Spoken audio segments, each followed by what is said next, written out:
Hi guys, स्वागत है हमारे YouTube channel Hindi competition classes. आज मैंने आपके लिए भारत के जो प्रायद्वीपीय चीज़ें हैं, ठीक है, यानी भारतीय भौगोलिक मान्यता के अनुसार जो भी चीज़ें हैं, फैक्ट हैं, वो हमने आपके लिए टॉप 20 क्वेश्चन लेकर के आए हैं जो एग्ज़ाम में रिपीटेड हैं और बार बार एग्ज़ाम में ही आते हैं, ठीक है ना। तो आपको जानना है, मैं आपके साथ स्टैटिक के साथ लेकर के आया हूँ जो प्राचीन भौगोलिक क्षेत्र है भारत का, उसके बारे में हमने आपके लिए 20 क्वेश्चन लेकर के आए हैं जो एग्ज़ाम में बार बार पूछते हैं, ठीक है ना। आज का पहला क्वेश्चन देखते हैं, ठीक है। आज का पहला क्वेश्चन दे रहा है कि प्राचीन भारतीय भौगोलिक मान्यता के अनुसार भारतवर्ष किस द्वीप का एक अंग था, यानी भारतवर्ष किस द्वीप का एक अंग था, ठीक है ना। प्राचीन भारतीय भौगोलिक मान्यता के अनुसार दिया यहाँ पे 4 ऑप्शन दिए हैं, पुष्कर द्वीप, जम्बू द्वीप, कांच द्वीप, कुश द्वीप। तो आपका आंसर हो जाएगा जम्बू द्वीप। किसका भाग था?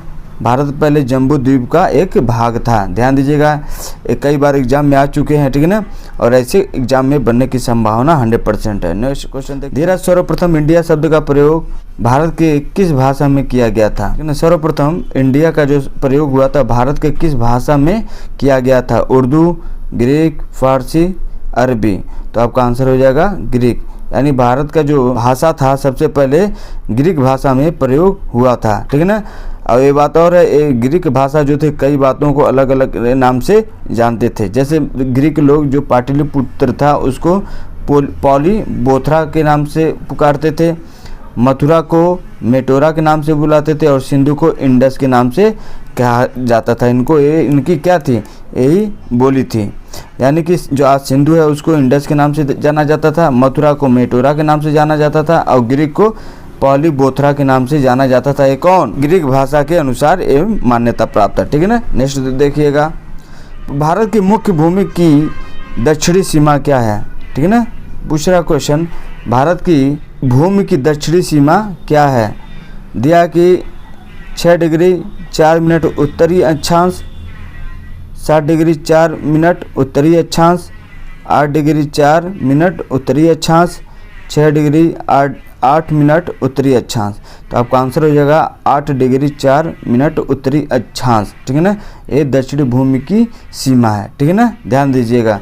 नेक्स्ट क्वेश्चन देखते हैं, भारतीय मानक समय आधारित है, यानी कि भारतीय मानक समय किस पर आधारित है? 80 डिग्री पूर्वोत्तर देशांतर पर, 80 डिग्री पश्चिमी देशांतर पर, 82 डिग्री 30 मिनट पूर्वी देशांतर पर, 6 डिग्री 8 मिनट उत्तरी अक्षांश पर। तो आपको बताना है इसमें से कौन सा आंसर सही होगा।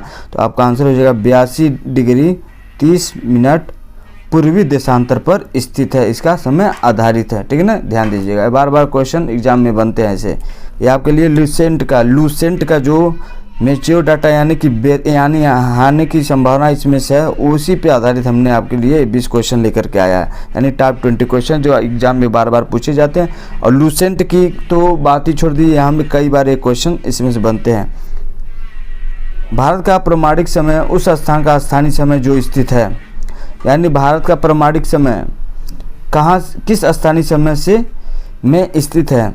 दिया दिल्ली के समीप, कोलकाता के समीप, इलाहाबाद के समीप, भोपाल के समीप। तो आपका आंसर हो जाएगा इलाहाबाद के समीप एक प्रमाणिक स्थान है जहां से स्थानीय समय के मान लिए जाते हैं। और ये कहाँ है? इलाहाबाद के नैनी, ठीक है ना, नैनी से गुजरती है। ये मानक समय कहाँ से गुजरती है? इलाहाबाद के नैनी से गुजरती है। नेक्स्ट क्वेश्चन देखते हैं, इंडियन स्टैंडर्ड टाइम और ग्रीनविच मीन टाइम में कितना अंतर है? यानी कि इंडियन स्टैंडर्ड टाइम और ग्रीन मीन टाइम में, ठीक है ना, कितना अंतर है? GMT जो कहते हैं, ग्रीनविच मीन टाइम में कितना अंतर है? 5 घंटे 10 मिनट, 5 घंटे 20 मिनट, 5 घंटे 30 मिनट, 5 घंटे 40 मिनट। तो आपका आंसर हो जाएगा 5 घंटे 30 मिनट का अंतर है ग्रीनविच रेखा से और इंडियन स्टैंडर्ड टाइम के अंतर में। कितना अंतर है? 5 घंटे 20 मिनट में। जैसे कि अब माना जाए कि इंग्लैंड में, अगर मैं कहूँ इंग्लैंड में जब दोपहर का 12 बजता है, ठीक है, तो हमारे इंडिया में उतने समय कितना बजेगा? ध्यान दीजिएगा, 5 दशमलव यानी 5:30 मिनट तक, यानी कि दशमलव नहीं होगा, 5:30 तक। अगर जो इंग्लैंड में 12 बज रहा है तो हमारे वहाँ कितना बज रहा होगा? 5:30, ठीक है ना। इसलिए 5 घंटा हमारा जो समय है 5 घंटे 30 मिनट आगे रहता है। ठीक है, नेक्स्ट क्वेश्चन देखते हैं। भारत का ध्रुव दक्षिणी भाग की विषुवत रेखा से दूरी कितनी है? यानी भारत का जो ध्रुव दक्षिणी भाग की विषुवत रेखा से दूरी कितनी है?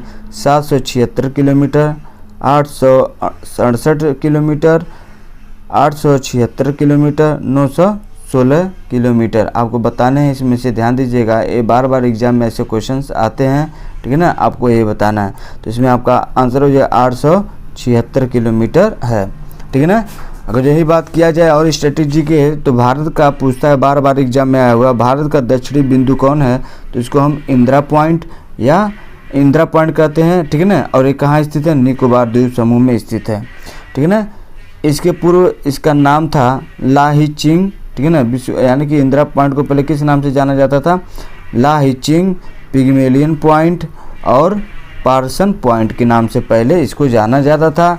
और यह विषुवत रेखा से इसकी दूरी जो है 876 किलोमीटर है। ये बात आप जानिएगा, आपके लिए इम्पोर्टेंट है। ये जो हमने आपको दिया है, इसको आप बेहतरीन तरीके से एनालाइसिस कीजिएगा। नेक्स्ट क्वेश्चन देख, भारत की स्थलीय सीमा की लंबाई कितनी है? कई बार एग्जाम में आ चुका है। ठीक है ना। भारत की स्थलीय पूरे स्थल की सीमा की लंबाई कितनी है? तो 6100 किलोमीटर, 1200 किलोमीटर, 876 किलोमीटर, 15,200 किलोमीटर। तो आपका आंसर हो जाएगा 15,200 किलोमीटर की स्थलीय सीमा की लंबाई है। ठीक है। नेक्स्ट क्वेश्चन देखते हैं। द्वीप सहित भारत की तट रेखा की लंबाई कितनी है? यानी कि द्वीप सहित यानी आइलैंड को लेकर भारत के तट रेखा की लंबाई कितनी है? 6100 किलोमीटर, 7,500.5 किलोमीटर, 876 किलोमीटर, 15,200 किलोमीटर। तो आपका आंसर हो जाएगा 7516.5 किलोमीटर। ठीक है। एग्जाम में आने की संभावना है, ऐसे क्वेश्चन आपके लिए नीचे डाटा लेकर के आया हूँ। ठीक है। नेक्स्ट क्वेश्चन देखते हैं। भारत के उत्तर से दक्षिण तक की लंबाई कितनी है? ध्यान दीजिए, बहुत इंपॉर्टेंट क्वेश्चन है।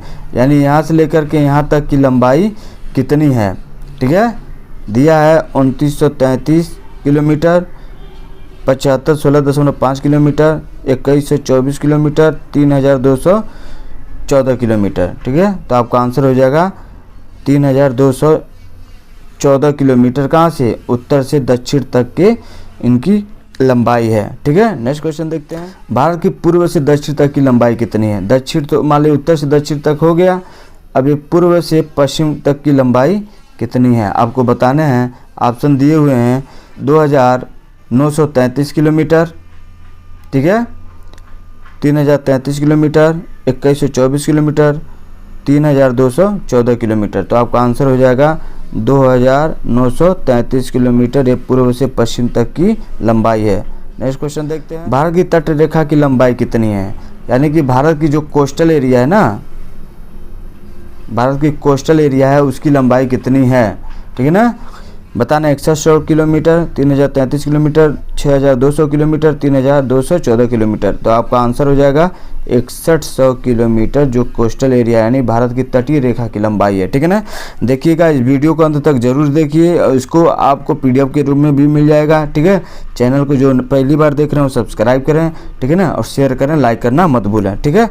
नेक्स्ट क्वेश्चन देखते हैं। भारत का क्षेत्रफल विश्व के कुल भौगोलिक क्षेत्रफल का कितना प्रतिशत है? देखो, कई बार एग्जाम में आ चुके हैं। ठीक है ना। तो भारत का क्षेत्रफल विश्व के कुल भौगोलिक क्षेत्रफल का कितना प्रतिशत है? 2.2%, 2.4%, 2.8%, 3.2%। ठीक है। तो आपका आंसर हो जाएगा 2.4%, जो विश्व के कुल भौगोलिक क्षेत्रफल का इतना भारत का है। ठीक है। नेक्स्ट क्वेश्चन देखते हैं। संपूर्ण भारत के कितने प्रतिशत भूभाग पर पर्वत और पहाड़ियाँ का विस्तार पाया जाता है? ठीक है ना। बहुत इंपॉर्टेंट क्वेश्चन है। दिया 10.7%, 18.6%, 29.3%, 3.2%। ठीक है। तो आपका आंसर हो जाएगा 10.7% पर संपूर्ण भारत में, ठीक है, भूभाग पर पर्वत और पहाड़ियों का विस्तार पाया जाता है। ठीक है। नेक्स्ट क्वेश्चन इंपॉर्टेंट है। ठीक है। नेक्स्ट देखते हैं। संपूर्ण भारत के कितने भूभाग पर पठार का विस्तार पाया जाता है? यहाँ बताना आपको, पठार का विस्तार संपूर्ण भारत पर कितने पाया जाता है। ठीक है ना।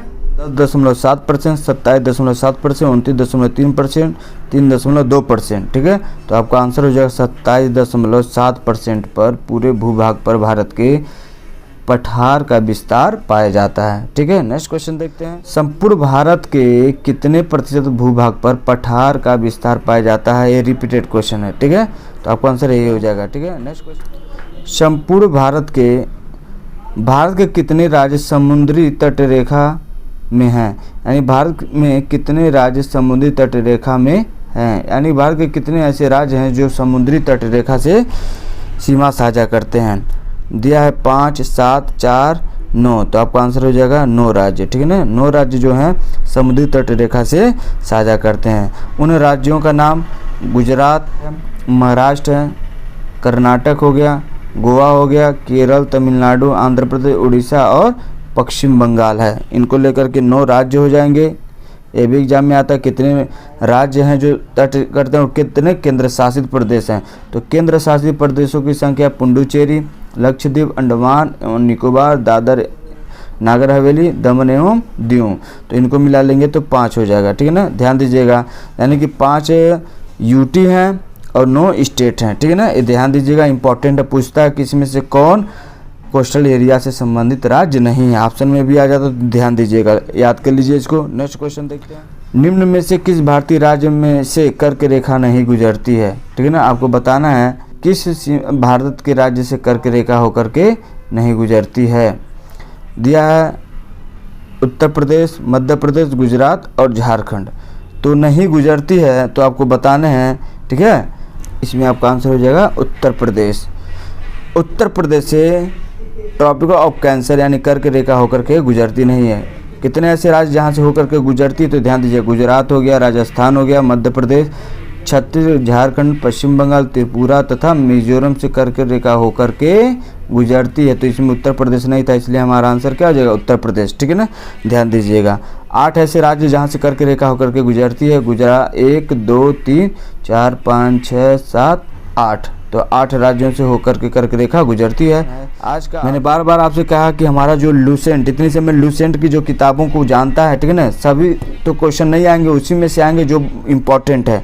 तो इम्पोर्टेंट डाटा हम आपके पास लेकर के आ रहे हैं। ठीक है, इसको अंत तक जरूर देखिए, शेयर करना मत भूलिए। ठीक है ना, तो आंसर दिया 20 वाला क्वेश्चन, निम्न में से किस भारतीय राज्य में से कर्क रेखा हो करके गुजरती है? अगर जो आई होप अभी पीछे वाला जो आप क्वेश्चन देखें उससे आप बता सकते हैं। ठीक है, तो जम्मू कश्मीर से होकर गुजरती है कि हिमाचल प्रदेश से होकर के गुजरती है, बिहार से होकर के गुजरती है कि झारखंड से होकर के गुजरती है? ठीक है, तो आपको यही बताना है।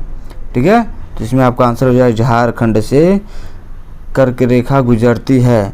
बिहार से नहीं गुजरती है, हिमाचल प्रदेश से नहीं गुजरती है, जम्मू कश्मीर से नहीं गुजरती। कहाँ से गुजरती है? झारखंड से होकर के कर्क रेखा गुजरती है। आई होप ये वीडियो आपको समझ में आया होगा। ठीक है, आपके लिए ऐसे हम 20 क्वेश्चन जो होंगे इंपॉर्टेंट होंगे आपके लिए हम लेकर के आते रहेंगे। ठीक है, इस वीडियो को अंत तक देखने के लिए धन्यवाद। Thanks for watching.